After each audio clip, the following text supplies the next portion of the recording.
patria socialista a muerte. Venceremos, muchachos. Venezuela's leader, Hugo Chavez, rose from poverty to hold unrivaled influence in a country with some of the world's largest oil reserves. This is Simon Romero for the New York Times. I covered Chavez for 5 years, from 2006, when I arrived in Caracas as bureau chief, until 2011. Chavez was a complicated man, intensely loved or hated in Venezuela. Ese es el objetivo fundamental de la revolución, la vida y la felicidad de todo un pueblo. He was seen by some as almost a messianic leader, both in Venezuela and elsewhere in Latin America, who thought he could be re-elected indefinitely, wielding power in the tradition of Latin America's caudillos, or strongmen.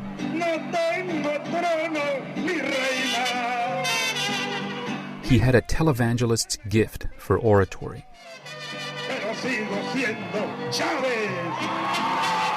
And sought out media attention, indulging in hours-long appearances on state TV.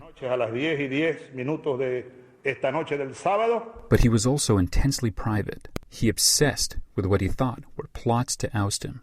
He called his critics at home traitors and aimed some of his most bitter attacks at Washington. La pretensión hegemónica del imperialismo norteamericano pone en riesgo la supervivencia misma de la especie humana. Chavez did everything he could to counter the U.S. government, from personal insult El señor presidente de los Estados Unidos, a quien yo llamo el diablo, to forging close ties with Western foes like Iran's Ahmadinejad, Libya's Gaddafi, and Syria's Bashar al-Assad.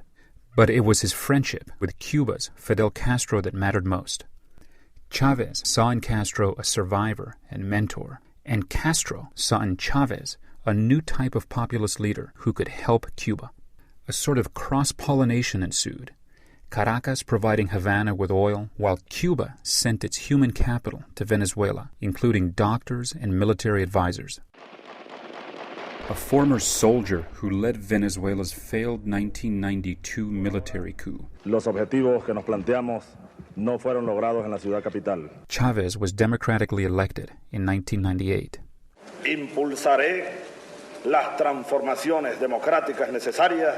He had promised the country a revolution, and he delivered one, removing the old order and using the country's oil revenues to boost spending on education and healthcare. Many poor Venezuelans adored him, feeling included in the political system for the first time.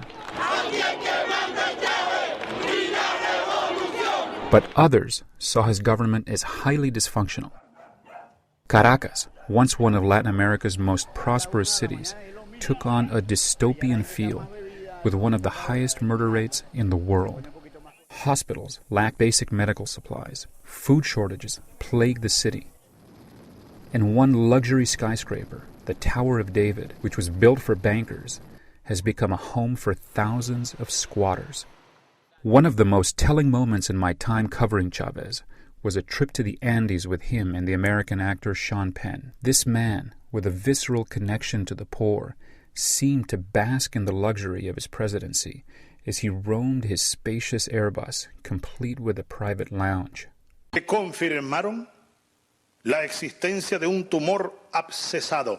As his health faded beginning in 2011, Chavez traveled to Cuba for treatment. Nunca dejaré de servir al pueblo venezolano. Nunca, hasta el último día de mi vida. He would disappear for weeks, turning Venezuela into a place ruled by rumor and speculation about his health. His legacy remains memorialized in the murals that dot the many slums of Caracas. The myth of Chavez often prevailed over the contradictions inherent in the man himself.